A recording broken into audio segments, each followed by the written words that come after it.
झटारोको नयाँ अङ्कमा दर्शक तथा श्रोताहरूलाई हार्दिक स्वागत छ। आज सुपारी महात्म्य कहन असाध्यै मन लागेको छ। ध्यान दिएर सुन्नुहोला दर्शक तथा श्रोताहरू। नेपाली सञ्चार जगत केही समय सुपारीमय रह्यो। निरन्तर आफ्नो खेदो खनिरहेकोमा रुष्ट कुनै शक्तिशाली व्यक्तित्व समूहले त्यसरी खेदो खन्ने पत्रकार विरुद्ध अमुक पात्र आपराधिक समूहलाई सुपारी दिएकाले त्यस घटना सम्बन्धी समाचारहरू निरन्तर प्रकाशन अनि प्रवाह गर्नुपर्दा सुपारी जगत सञ्चारमय भुल भयो यहाँनिर होइन, सञ्चार जगत चाहिँ सुपारीमय भएको पक्कै पनि थिएन। सुपारी भन्न खोजिएको के भन्दाखेरि सञ्चार जगत सुपारीमय भएको थियो, सुपारी जगत सञ्चारमय भएको चाहिँ होइन।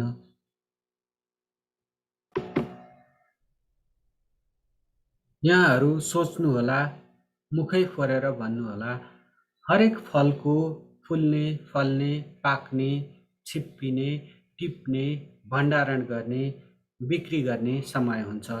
त्यसमा सुपारी अपवाद हुने कुरो पक्कै पनि भएन। अझ यहाँहरू कुर्लिनुहोला, सुपारीको भण्डारण अनि कारोबार हुने समयमा त्यस सम्बन्धी समाचारहरूले अर्थ पृष्ठमा, अनर्थ पृष्ठमा होइन, ठाउँ पाउनु कुन चाहिँ आश्चर्य भयो।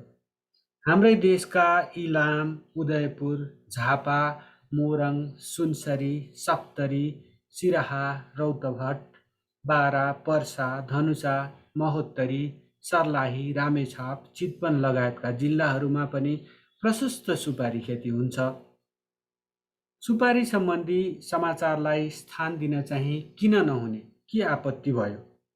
बडो जान्ने भएको, हामीलाई सिकाउँछ यार सोम त, यस्तै भन्नुहोला यहाँहरूले। स्वाभाविक पनि हो, यहाँहरू ज्ञान, विज्ञान, चेतना सबैले परिपूर्ण हुनुहुन्छ। त्यसो हुँदाखेरि त्यसो भन्नु पनि स्वाभाविकै हो। म यहाँहरूलाई नरिसाउन अनुरोध गर्दछु। एक एक कुडको सुपारी अफर गर्दछु यहाँहरूलाई। सुपारी लिनुहोस्, एक एक कुडको सुपारी मुखमा राख्नुहोस् अनि यहाँहरूको रिस छुमन्तर भएर जानेछ। सुपारी मुखमा राखिसकेपछि थप्नुहोला अलि मिठो बोलीमा। यो सुपारीले मुखलाई पनि अलि मिठो बनाउँछ, बोलीलाई पनि मिठो बनाउँछ क्यारे। यहाँ देशको छ चिन्ता, तिमी सुपारी सुपारी भन्छौ। बेमौसमी राग नअलाप तिमी, यसैमा तिम्रो कल्याण छ। यसो सुझाव दिनुहोला हितैषीको नाताले। हुन पनि हो, स्वाभाविकै हो, यहाँहरूलाई पनि पक्कै पनि चुनाव लागेको छ होला। अलिकति ढिलो भए पनि रिस शान्त गरेर ट्र्याकमा आइदिनु भयो, बडो खुसी लागेको छ। यसो गर्दाखेरि मलाई कार्यक्रम अगाडि बढाउन पनि अलि सजिलो हुनेछ। देख्नुभयो त सुपारीको कमाल, बाइ द वे। त्यसो त अकिञ्चनलाई यस जगमगाउँदो सञ्चार जगतका कप्तानहरू सुपारीका पारखीहरू हुन् या होइनन् थाहा छैन, थाहा हुने कुरा पनि भएन। तर अनुमानसम्म चाहिँ गरौँ है। अनुमानसम्म गर्दैमा के हानि होला र, होइन? अन्जुली, डालो, थुन्से, झोलाभरि सुपारी अनि नाना थरी अफर सहितको ज्याकेट विज्ञापन या कुनै टुक्रे विज्ञापन छापिएको, गुन्जिएको, प्रसारण भएको यो अकिञ्चनले देखेको, सुनेको, पढेको छैन। दर्शकहरूले, श्रोताहरूले, पाठकहरूले त्यस्तो देख्नुभएको पो छ कि थाहा भएन। त्यो चाहिँ हुन त बत्तलमा सजाएर आकर्षक पाराले लोकार्पण गर्ने कुरो पनि परेन यो, है? नत्र त उही पुरानो सुपारीको उत्कृष्ट स्वाद अब नयाँ प्याकमा पेश गर्नुहुन्थ्यो पारखीहरूका लागि, उही पुरानै शैलीमा, पत्रिकाका तिनै पुराना पानाहरूमा। कुनै सुपारीमुखी व्यापारिक घरानाले निकट भविष्यमा उधुमको सांस्कृतिक कार्यक्रम आयोजना गर्न लागेको पनि अकिञ्चनलाई चाहिँ थाहा छैन है।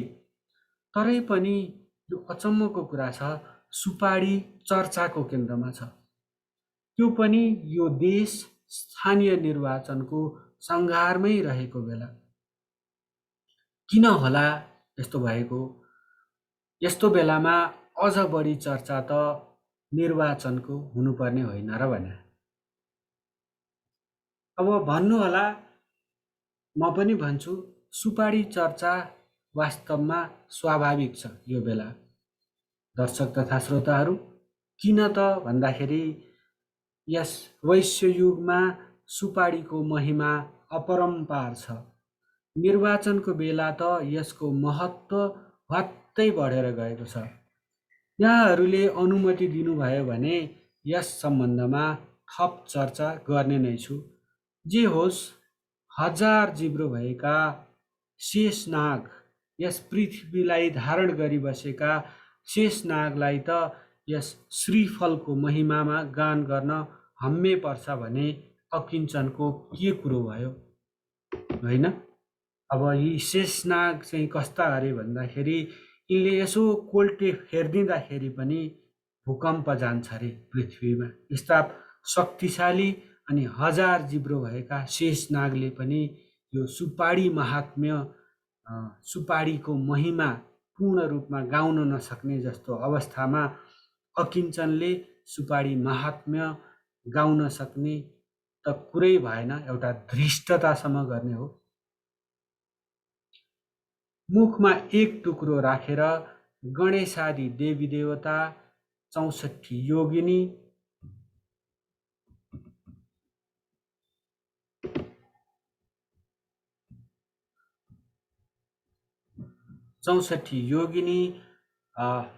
नन्दी भृङ्गी, ऋषिमुनि, एसडी मुनि चाहिँ होइन है, फेरि ऋषिमुनि आदिको आवाहन गर्दै यहाँहरू समक्ष संक्षेपमा सुपारी महात्म्य कहने अनुमति चाहन्छु। यहाँहरू पनि एक कुडको मुखमा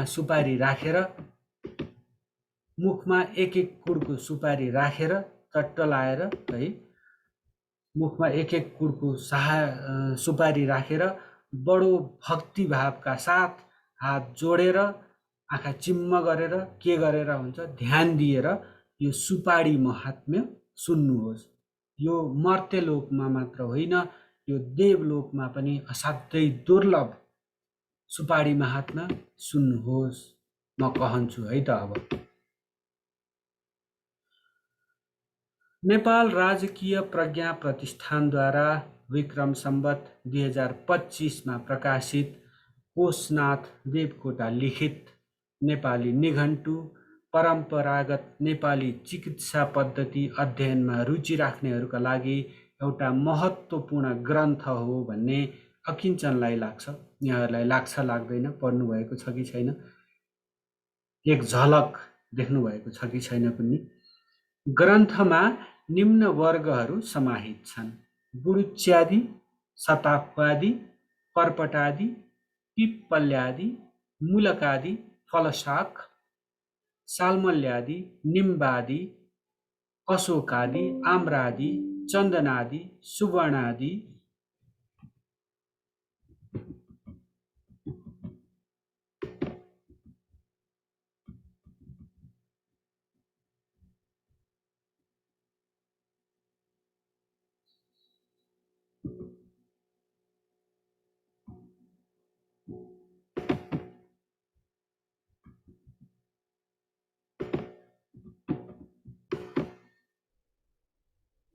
धातु उपधातु, धातु उपधातु, रत्नोपरत्न, रत्न उपरत्न, विषोपविष अर्थात् विष अनि उपविष, धान्य, कृतान्न, वारी, दुग्ध, दधि, तक्र, नवनीत, घृत, मूत्र, तैल, मधु, इक्षु, मांस र सन्धान।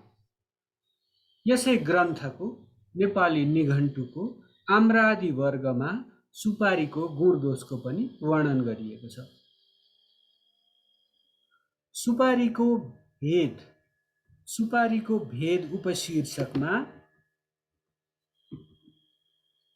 तैलिङ्गी, चम्पापुरी, चन्दापुरी, गुहागरी, हैदराबादी, वल्लीग्राम र श्रीरङ्गी सुपारीका गुणदोषहरूका बारेमा संक्षेपमा उल्लेख गरिएको छ।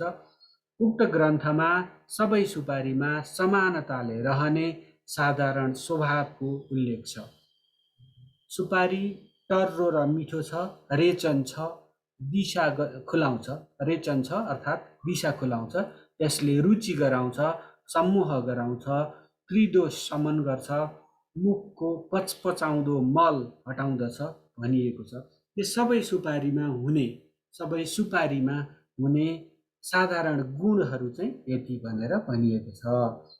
यसै गरी पान बेगरको सुपारीले वायु बढाउने, पाण्डु र शोष गराउने पनि उक्त ग्रन्थमा उल्लेख गरिएको छ। त्यति मात्र कहाँ हो र दर्शक तथा श्रोताहरू, बिना सुपारीको पान खानाले मतिभ्रंश र दरिद्र गराउँछ, अन्त्यमा हरिस्मरण पनि हुँदैन भन्ने वचन पनि छ भनी उक्त ग्रन्थले सचेत गराएको छ। यी त भए ऊ बेलाका सुपारीका गुणदोषहरू। अहिलेका उन्नत जातका सेलेक्टिभ ब्रिडिङ गरिएका इन्डोनेसिया, थाइल्यान्ड र मलेसिया लगायतका समृद्ध देशहरूमा फल्ने सुपर सुपारीमा कति धेरै विशिष्ट गुणहरू होलान्, कति कम दोषहरू होलान्, कल्पनासम्म गर्न सकिन्छ। यस्ता गुणहरूको परख गर्न नेपाल सरकारका मन्त्रीहरू, लोकसेवा छाप, कुशाग्र बुद्धि, उच्च पदस्थ अधिकृतहरू अनि तिनीहरूले पत्याएका व्यापारीहरू निपुण नहुने कुरै भएन। कसलाई थाहा छैन र नेपाल आर्थिक सङ्कटको भुमरीमा फँसेको छ भनेर? एसियाली विकास ब्याङ्कलाई थाहा छ।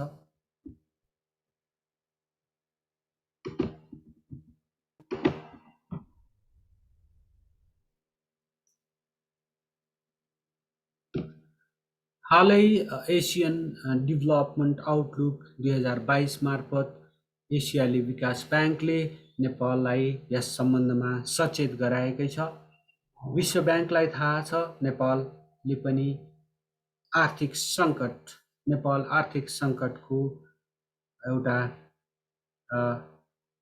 भुमरीमा त नभनौँ, एउटा आर्थिक सङ्कटको समस्यामा छ, आर्थिक सङ्कटले मुख बाएको छ भन्ने विश्व ब्याङ्कलाई थाहा छ, एसियाली विकास ब्याङ्कलाई थाहा छ, नेपालको केन्द्रीय ब्याङ्कलाई थाहा छ अर्थात् नेपाल राष्ट्र ब्याङ्कलाई थाहा छ। अर्थमन्त्रीलाई थाहा नहुने कुरै भएन, अनर्थ मन्त्रीहरूलाई पनि थाहा छ पक्कै पनि। सत्ताधारी गठबन्धनका युद्ध सरदारहरू, वारदारहरू, सत्ता बाहिर रहेका मालपानी कमरेडहरूलाई समेत थाहा छ नेपाल आर्थिक समस्याग्रस्त छ, नेपाल आर्थिक सङ्कटग्रस्त छ, अझ यो सङ्कट गहिरिँदै जाने सम्भावना छ भन्ने समेत उहाँहरू सबैलाई थाहा छ। यस देशका प्रधानमन्त्रीलाई थाहा छ, नेपाली लोकलाई थाहा नहुने कुरै भएन, नेपाली नागरिकलाई, नेपाली जनतालाई थाहा नहुने कुरै भएन। बाँच्नका लागि नभई नहुने वस्तुहरूको खरिदमा बाहेक विलासिताका वस्तुहरूको आयातमा असाध्यै मूल्यवान विदेशी मुद्रा खर्च नहोस् भन्नेमा वर्तमान अति मितव्ययी सरकार ज्यादै सजग छ। बाइ द वे कतै पाठकहरूलाई अकिञ्चनले गोरखापत्र आदिकालमा यस मर्त्यलोकमा गोरखापत्रलाई गोर्खापत्र नामले, त्यो पेट काटेको सहितको गोर्खापत्र नामले सुपरिचित थियो भन्ने कतै पढेको हुँ। कतै मेरो जुन बोली छ, अकिञ्चनको बोली छ, त्यसलाई पनि यहाँहरूलाई यो गोर्खापत्रको बोली जस्तै, गोर्खापत्र राष्ट्रिय दैनिकको भाषा जस्तो त लागेन, उहाँहरूको प्रस्तुति जस्तो त लागेन भन्ने चाहिँ मलाई लागेको छ। म सरकारी भाषा बोल्न थाले जस्तो यहाँहरूलाई लाग्यो कि? यस्तो भाषा मिल्न गएको भएमा चाहिँ अकिञ्चन क्षमा प्रार्थी छ, क्षमा माग्दछ। यसको कारण छ मेरो भाषा गोर्खापत्रको जस्तो भाषा हुन गएको भए यसको पक्कै पनि कारण छ। स्पष्ट पारिहालौँ, आजभोलि देश र आम जनताको विकास, समृद्धि, जीवनस्तरमा सुधार जस्ता विषयहरूमा हकिमचन्दको रुचि असाध्यै बढेर गएको छ। त्यसैले गोर्खापत्रका दुर्लभ प्रकाशनहरू संस्थानकै भाषामा, गोर्खापत्र संस्थानकै भाषामा खोजी खोजी पढ्ने गरेको छ हकिमचन्दले। ती प्रकाशनहरूले छाप्ने उत्साहजनक समाचारहरू डुबेर पढ्दा हृदयमा आनन्दका छालहरू उठ्ने गरेका छन्। वास्तवमा यस देशलाई दक्षिण एसियाको सबैभन्दा प्रसन्न राष्ट्र बनाउनमा यो वर्ल्ड ह्याप्पिनेस इन्डेक्स 2022 प्रकाशित भइसकेको छ। यसमा नेपालको स्थानबारे यहाँहरूले पनि हेर्नुहोला, मेरो अनुरोध छ। यो वर्ल्ड ह्याप्पिनेस इन्डेक्समा दक्षिण एसियामा चाहिँ सबैभन्दा खुसी राष्ट्र चाहिँ नेपाल भनिएको छ। हो, यो खुसी राष्ट्र, दक्षिण एसियाकै सबैभन्दा खुसी राष्ट्र बनाउनमा गोर्खापत्र लगायतका सरकारी प्रकाशन गृहहरूको, सरकारी सञ्चार माध्यमहरूको ज्यादै ठुलो योगदान छ भन्ने यस हकिमचन्दको ठम्याइ छ। यी सरकारी प्रकाशन गृहहरूको, यी सरकारी प्रसार माध्यमहरूको यो यो यो यो ठुलो योगदानको सम्मान गर्ने बेला भएन र भने यो राज्यले सम्मान गर्नु पर्दैन?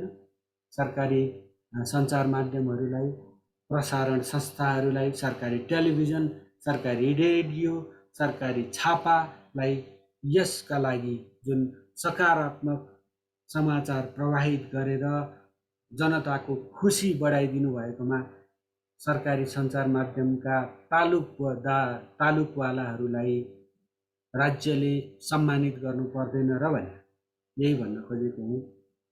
यस देशको जीवनका हेमन्त, शरद, वर्षा, ग्रीष्म, वसन्त, शिशिर आदि ऋतुहरूमा सदा शीतल रहने निवासले यस सम्बन्धमा फुर्सदमा यसो सोचे हुन्थ्यो कि यस्ता सकारात्मक आमजनमा आनन्दको सञ्चार गर्ने समाचारहरूलाई निजी क्षेत्रका प्रकाशन गृहहरूले किन स्थान नदिएका होलान्? के जनतालाई मनोरञ्जनबाट वञ्चित गर्नु मानवाधिकारको अक्षम्य उल्लङ्घन होइन भने? के नकारात्मक समाचार प्रवाहित गरेर लोकलाई विषादतर्फ धकेल्न खोजिएको हो? यसो गर्न पाइन्छ? पटक पटक थरीथरीका सरकारको नेतृत्व गरी यस देशलाई उन्नति, प्रगति र समृद्धिको त्रिवेणीमा पुर्याउन ज्यादै महत्त्वपूर्ण भूमिका खेल्नुभएका वर्तमान प्रधानमन्त्रीको कुशल नेतृत्वमा सञ्चालित सरकारले बिना कारण नेपाल राजपत्रमै सूचना छापेर शर्तसहित सुपारी, केराउ, मरिचको आयात खुला गरिदिएको त पक्कै पनि होइन होला। यसको पक्कै पनि केही कारण होला यो आयात खुला गर्नुको। सुपारी, केराउ, मरिचको सुपारी चर्चाले नेपाली लोक आवश्यकताभन्दा बढी तरङ्गित भइरहेकाले केराउ, मरिचतिर चाहिँ नअल्मलियौँ। यी झिना मसिना कुरातर्फ नअल्मलियौँ, सुपारीतिरै लागौँ, सुपारी महात्म्यमै केन्द्रित हौँ। हेक्का राख्नुपर्ने कुरा के छ भने मालपानी कमरेडहरूले नेतृत्व गर्नुभएको यसअघिको सरकारले पनि सुपारी लगायतको आयात खुकुलो बनाइदिएकै थियो।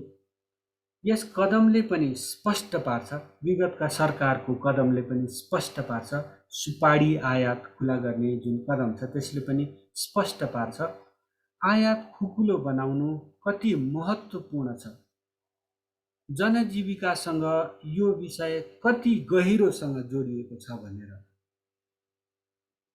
यो वर्ष त वास्तवमा सरकारले कन्जुसाइ गरेको छ। औद्योगिक प्रयोजनका लागि उद्योगले मात्र सुपारी आयात गर्न पाउने अनुमति दिएको यस्तो व्यवस्था गरेको हुनाले सरकारले यो आयातमा कडाई गरेको छ। उद्योगले मात्रै औद्योगिक प्रयोजनका लागि मात्रै सुपारी आयात गर्न पाउने यस्तो व्यवस्था गरिएको छ यसपटक।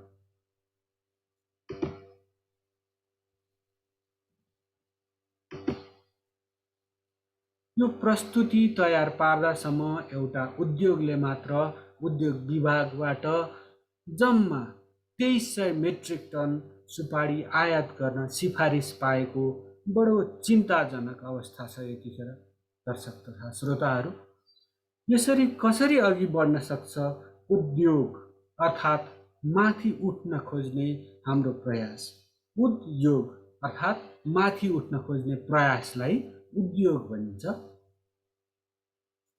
कसरी चल्छ यसरी राष्ट्रिय अर्थतन्त्र? यो त हात्तीको मुखमा जिरा जस्तै भएन र भने। एक पुडको सुपारी मुखमा राखेर जनताको तहमा गएर छातीमा हात राखेर सोचिबक्सियोस् त सरकार।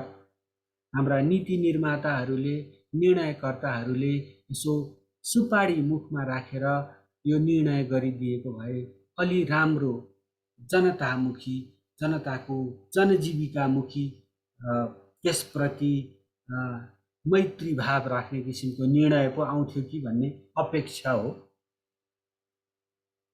यो सुपारी महात्म्यको कुरा गर्दाखेरि त्यही सुपारीको एक टुक्राले भोक मेटाउँछ, तिर्खा मेटाउँछ, चिन्ता हटाउँछ, त्रिताप मेटाउँछ, चिन्तनतर्फ प्रवृत्त गराउँछ।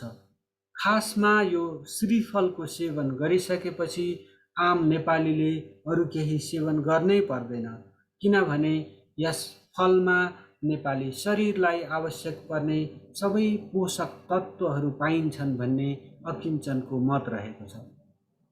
वास्तवमा सीमित मात्रामा अनेक शर्त र बन्देज सहित सुपारी आयात खुला गरिदिनु एकदमै जनविरोधी कदम हो। राष्ट्रिय समृद्धि हासिल गर्न चाहेको हो भने, सबै नेपाली खुसी होउन् भन्ने चाहना राखेको हो भने सरकारले सुपारी आयात पूर्ण रूपमा खुला गरिदिनुपर्छ। सरकारले वास्तवमा हरेक दिन प्रत्येक नेपालीले निश्चित परिमाणमा सुपारी खानै पर्ने कानुन ल्याउनुपर्छ। कानुन ल्याएर मात्रै हुँदैन, त्यसको कडा कार्यान्वयनको तारतम्य मिलाउनुपर्छ। लोकप्रिय सञ्चार माध्यम, सरकारी सञ्चारहरू माध्यम मार्फत नियमित सुपारी खाँदा जनस्वास्थ्यमा पर्ने सकारात्मक प्रभावहरूबारे प्रचार प्रसार गरिनुपर्दछ। सरकारी तथा निजी सञ्चार माध्यमहरूमा सुपारीका लाभकारी गुणहरू सम्बन्धी विज्ञापनहरू, लेखहरू लगायतका सामग्रीहरूलाई उचित स्थान दिइनुपर्छ। सुपारी शिक्षालाई शिक्षा प्रणालीको अभिन्न तथा अनिवार्य अङ्ग बनाइनुपर्छ। सुपारी सम्बन्धी अध्ययन गर्न चाहने सबै तह र तबकाका विशिष्ट व्यक्तित्वहरूलाई आकर्षक छात्रवृत्ति वा विद्वद्वृत्तिको व्यवस्था गरिनुपर्छ। साथै सुपारीविदहरूलाई नीति निर्माण तहमा सम्मानपूर्ण स्थानको व्यवस्था गरिनुपर्छ। चाडपर्वमा मर्दा पर्दा, झगडा पर्ला जस्तो हुँदा सुपारी खाने खुवाउने थिति बसालिनुपर्छ। हाम्रो समाजमा कसैसँग भेट हुँदा चिया खानुभयो, खाजा खानुभयो भनी सोध्ने चलन छ। यस्तो प्रतिगामी चलनलाई जरेदेखि उखालेर सुपारी खानुभयो भनी सोध्ने थिति बसाल्नु अनि एकअर्कामा सुपारी आदान प्रदान गर्नु अत्यावश्यक छ। यसरी सोध्ने मात्रै होइन, लोकले पनि दैनन्दिन सुपारी खाउन्, खुवाउन्। गाउँ, समाज, स्थानीय तह, प्रदेश र केन्द्रमा फलानु त सुपारी खान नपाएर ठहरै भयो भन्ने अवस्था नआओस्। बरु बेलैमा सुपारी खान पाउँदा बच्यो ज्यान, सरकारको सर्वत्र प्रशंसा भन्ने किसिमका समाचारहरू सुन्न, पढ्न, हेर्न पाइयोस् आगामी दिनहरूमा। यसतर्फ केन्द्रीय, प्रदेश तथा स्थानीय सरकारहरूको, जनप्रतिनिधिहरूको, प्रतिपक्षी दलहरूको र कर्मचारी तन्त्रको रक्षा सुरक्षा निकायहरूको, संवैधानिक गैर संवैधानिक निकायहरूको, सञ्चार माध्यमहरूको ध्यान जानु अत्यावश्यक भइसकेको छ।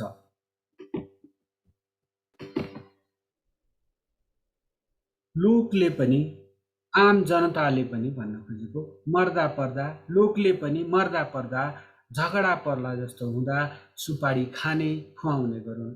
कूटनीतिज्ञ गल्तीले मिस्टेक भएर झन्डै झन्डै झुटनीतिज्ञ भन्न पुगेन छु। कूटनीतिज्ञ लगायतका विदेशी पाहुनाहरूलाई पनि सुपारी सहित स्वागत गर्दा अति उत्तम हुने देखिन्छ। हाम्रा पिता पुर्खाहरू सबै सुखी होउन्, सबै आनन्दमा रहून्, शुभ देखुन्, कोही दुखी नरहुन् भन्ने उदात्त जीवन दर्शनले निर्देशित थिए। वास्तवमा पिता पुर्खाले परिकल्पना गरेको सुखी, खुशी, शोक तथा दुःखमुक्त आदर्श राज्यको निर्माणका लागि सुपारी संस्कृतिको विकास गर्नुपर्छ भन्ने अकिञ्चनको मत छ।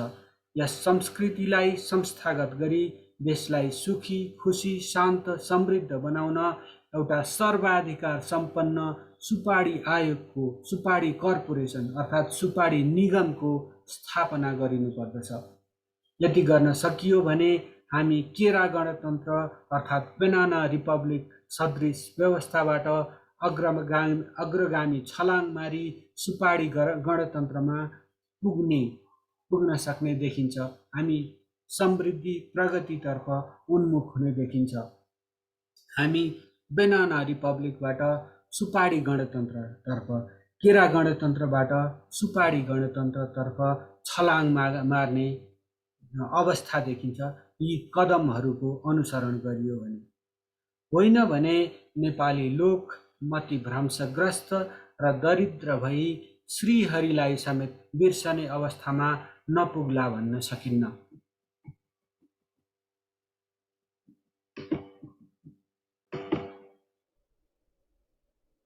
देशको मुहार फेर्न दिन-रात काम गरिरहेको सरकारले सुपारी गणतन्त्र स्थापना गर्ने दिशामा ठोस कदम चाल्न ढिला गर्नु हुँदैन भन्ने अकिञ्चनको मत छ। आगे महाराजको जो मर्जी जो विचार। मेरो प्रस्तुति यसैसँगै यहाँ अन्त्य गर्ने अनुमति चाहन्छु। कार्यक्रम हेरिदिनुभयो, सुनिदिनुभयो, यसका लागि धेरै धेरै धन्यवाद। सब्स्क्राइब गरिदिनु होला। यो नागरिक पत्रकारिताको पक्षमा एउटा सानो प्रयास हो हाम्रो। प्रतिक्रिया दिनुहोला। सुधार गर्नुपर्ने प्रशस्तै पक्षहरू होलान्। यहाँहरूको प्रतिक्रिया पाऊँ अनि यहाँहरूको मन छोयो भने लाइक गरिदिनु होला। कार्यक्रम हेरिदिनु भएकोमा, सुनिदिनु भएकोमा पुनः धन्यवाद।